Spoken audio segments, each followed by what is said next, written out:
Welcome to Startups for Breakfast, your go-to destination for navigating the ever-evolving world of entrepreneurship.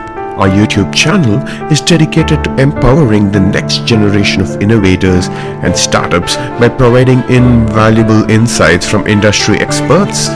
We engage in panel discussions and dissect every aspect of startup success, right from conceiving an idea to executing it flawlessly, raising funds, crafting a go-to-market strategy, building a strong brand identity, and achieving operational excellence.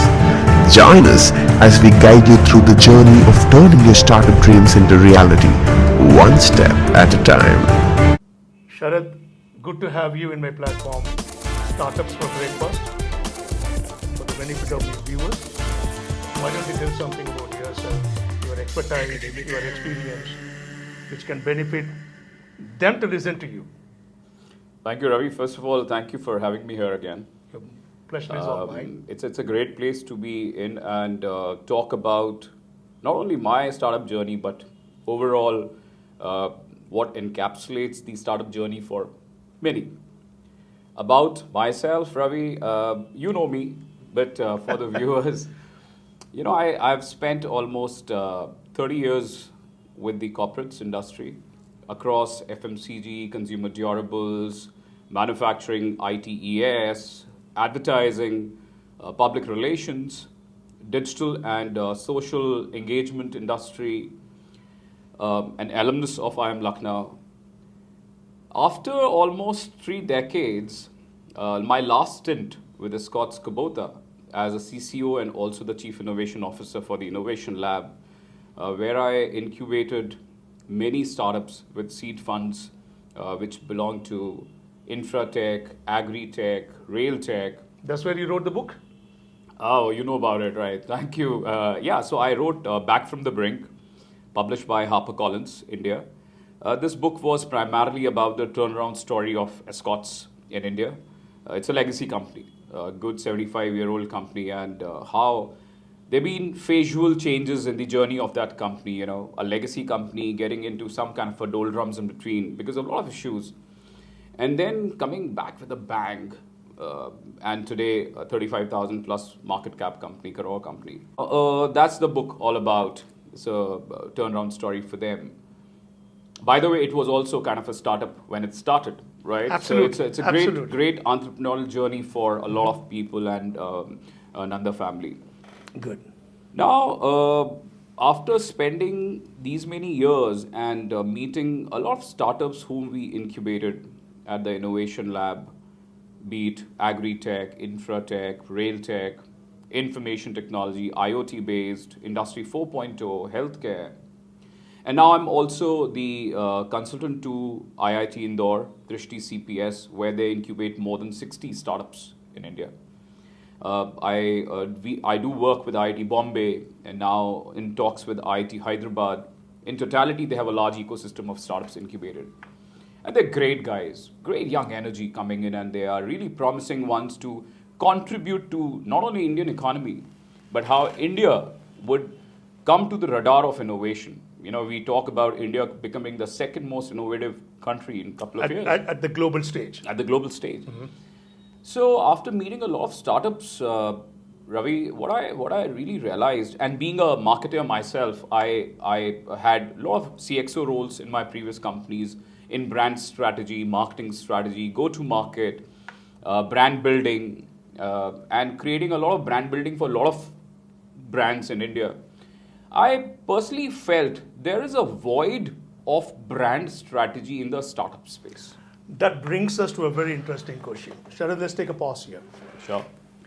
Our analysis, when we look at the startup ecosystem, from the policy perspective, from the landscape of people, those who are wanting to become an entrepreneur, wanting to work with an idea, where do you foresee the changes need to come from? Well, again, Ravi, it's a great question. Actually, it's a great anecdote for this industry. Now, today in India, you have an ecosystem of more than 170,000 startups. Okay, and these are listed startups on the Indian ecosystem. 170,000 startups listed in the country. Yeah, in the country. When it comes to Startup India, Cell. Out of this, and what I'm talking about is organic.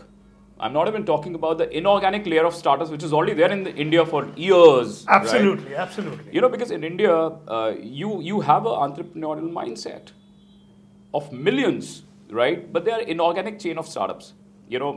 As we were talking before, even the session that we're talking right now, even a street food guy. He's a startup guy. He's a startup guy, right? But he's not a startup listed in India, right? Absolutely. So there's a large inorganic chain, apart from 170,000 plus, I'm talking about the organic layer of startups in India registered.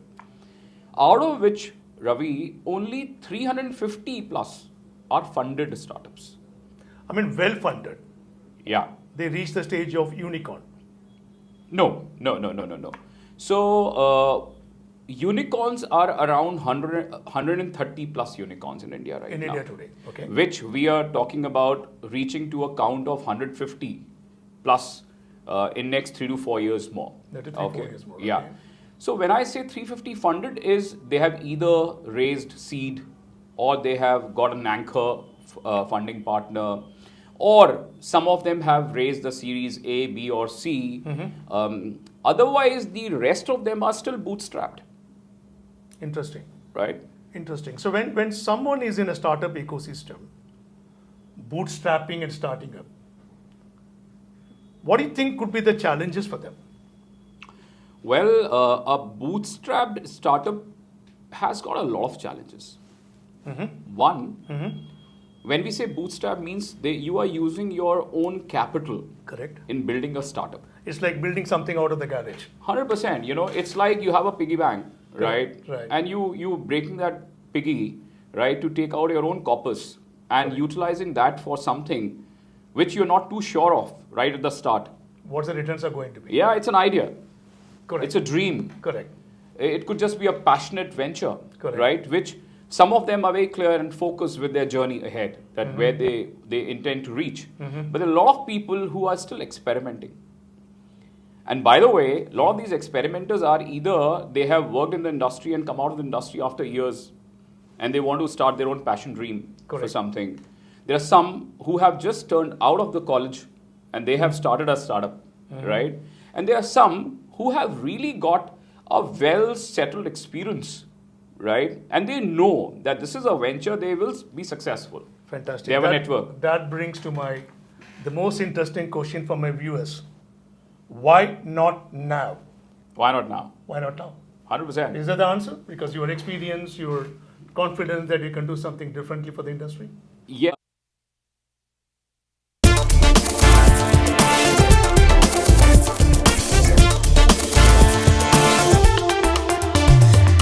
Academic.